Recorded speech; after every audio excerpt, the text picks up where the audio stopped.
13 de maio de 2020, para fazermos, enquanto historiador, uma reflexão sobre 5 mitos existentes sobre a abolição da escravatura no Brasil.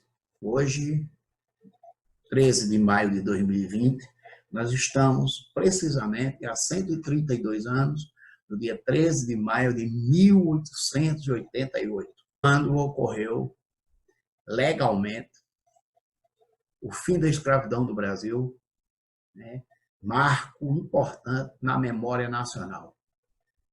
Isso ocorreu em razão, evidentemente, da Lei Áurea. Essa lei foi responsável pela abolição da escravatura no Brasil e é vista historicamente com bons olhos, com muita comemoração, com muito delírio, com muita delírio, comemoração e festa.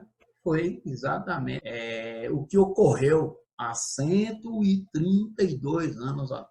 Na realidade, é preciso perceber que essa comemoração ela vai esconder, na realidade, na verdade, elementos de exclusão e também vai desenvolver alguns mitos que permanecem até hoje. O primeiro mito se refere à ideia de uma abolição como sendo uma obra da princesa Isabel. Na realidade, parte dos abolicionistas viram assim a abolição da escravatura, como uma dádiva, como um presente, feito ou dado pela coroa, no caso, pelo império, representado na figura da filha do imperador Dom Pedro II, a princesa Isabel. Ou seja, essa ideia ela termina por esconder uma espécie de protagonismo negro na história do Brasil. A Lei Áurea, na realidade, ela culmina com um projeto de uma forte pressão social que existia, mas que foi postergado, que foi adiado, inclusive com leis conservadoras, que aparentemente eram colocadas como se fossem leis abolicionistas. E que queria, portanto, abolir a escravidão, mas que, na verdade, buscavam efetivamente prorrogar, postergar a escravidão no Brasil. Estou me referindo, evidentemente, a leis como a Lei do Ventre Livre, a leis como, por exemplo, a Lei do Sexagenário, leis que antecederam a abolição da escravidão, a Lei Áurea, mas que, na verdade, elas tentavam, por sua vez, tornar a escravidão algo que deveria ser posto um fim, mas que fosse feito de forma gradativa, controlada pelo Império e postergada ao máximo, em razão de que o Império não era simpático ao fim da escravidão. Um outro mito importante também, que nós não podemos perder de vista, é o fato que foi construída a ideia de que a princesa Isabel ela aproveitou a viagem de Dom Pedro II para promover a abolição da escravatura. Calma. Essa motivação do fim da escravidão não é uma motivação de caráter humanista ou de caráter social, mas sim econômico. Isabel e o próprio Império, comandado por Pedro II, já havia, inclusive, já estava vivenciando um processo de entrada de imigrantes, de uma mudança, inclusive, do ponto de vista econômico, com o próprio surto industrial da Era Mauá, e o desenvolvimento do trabalho livre, o trabalho assalariado, com a chegada dos imigrantes, isso você não pode perder de vista. Mas também perceber que havia um desgaste natural da figura do imperador Pedro II, que, na realidade, se encontrava extremamente debilitado do ponto de vista físico, Dom Pedro II, e a debilidade física do imperador terminava por criar a necessidade de se ventilar a possibilidade de um novo reinado, um terceiro reinado a ser construído. E o nome da princesa Isabel era um nome que estava sendo colocado, em razão, inclusive, das condições mentais, inclusive, que o herdeiro dele, de acordo com a sucessão dinástica, ele apresentava. Então, esse é uma questão. Há também um terceiro mito criado. Que mito é esse? É de que a abolição da escravatura foi a luta pacífica, uma luta sem conflitos. Espera aí. Nós não podemos entender a abolição da escravatura como uma luta sem conflitos, como algo pacífico. Por que não podemos? Porque estaremos desdizendo todo um processo de resistência construído ao longo do processo da escravidão, que não começa no século XIX, termina no século XIX, que começa, na verdade, lá no século XVI. E desde lá, líderes negros, né, vão organizar-se e promover, através de várias ações, o que nós chamamos de resistência à escravidão negra no Brasil. Então, é preciso ponderar essa questão. É preciso compreender essa questão. Assim como é preciso também, evidentemente, que perceber que, mesmo no século XIX, vai haver, por exemplo, também líderes negros, como, por exemplo, Luiz Gama, né? E entre outros, que vão assumir esse protagonismo. No caso do Luiz Gama, por exemplo, ele que era um rábula, ele que usou o conhecimento jurídico, inclusive, para libertar muitos negros, inclusive. Fala-se em torno de 500 negros que ele conseguiu libertar. É um número significativo.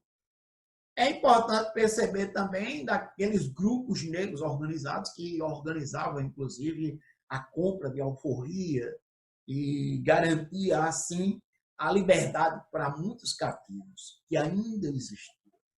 Evidentemente que, desde o fim do tráfico negreiro, em 1850, com a Lei Eusébio Queiroz, cada vez menos no Brasil escravos existiam.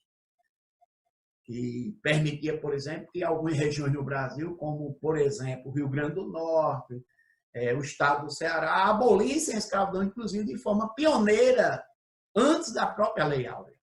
Antes da própria Lei Áurea, assinada em maio de 1888. Então, o fato é que, na realidade,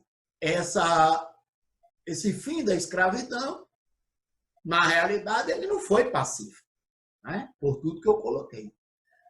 Assim como não foi o ideal, na medida em que o fim da escravidão não conseguiu corresponder à ideia de figuras como José do Patrocínio, André de Rebouças e o próprio Luiz Gama defendia, que era o quê?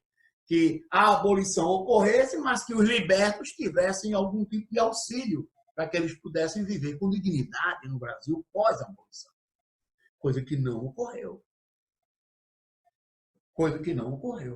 É preciso também resgatar, lá no passado ainda da colônia, a violência usada pelos escravos contra os seus senhores, quando da resistência negra à escravidão. Uma violência planejada, uma violência como reação da violência que eles sofriam no cativeiro. Então, esse papo de a abolição da escravatura como algo pacífico, isso aí, pelo amor de Deus, né? Não dá para sustentar esse mito por mais tempo, né?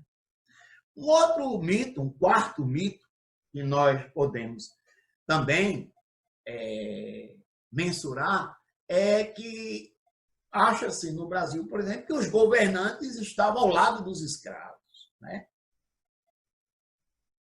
Esse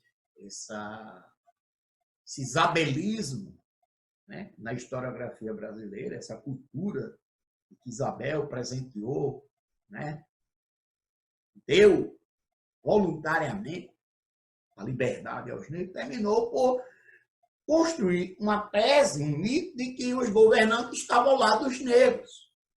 Não é bem assim. A monarquia nunca teve afeto pelos negros. O parlamento brasileiro, durante todo o império, nunca foi abolicionista. Muito pelo contrário.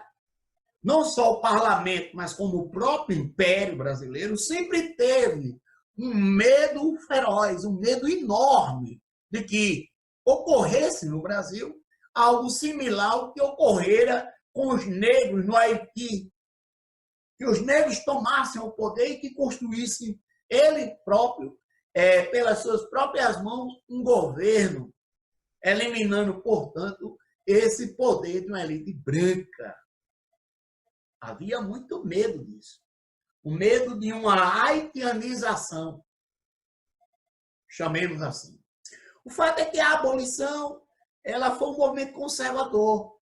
Ela manteve vários privilégios, como, por exemplo, o latifúndio.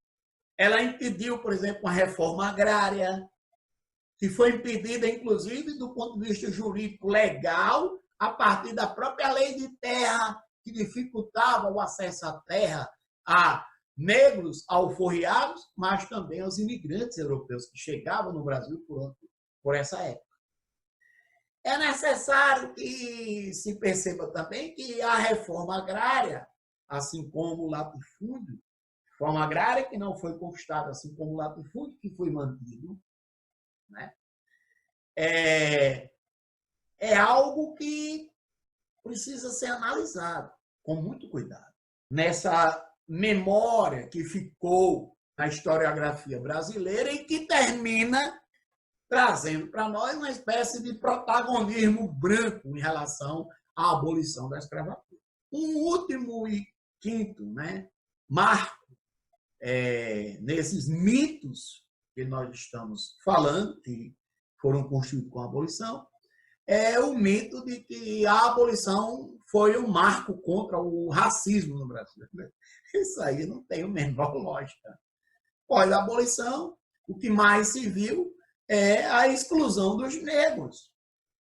Os negros, após a abolição, eles não tiveram acesso à moradia, à educação, à saúde, à dignidade da pessoa humana, visto que agora eles deixaram de ser coisas, do ponto de vista legal, inclusive, para ser pessoas dotadas de direitos, pessoas com expectativa de direitos. Isso não aconteceu.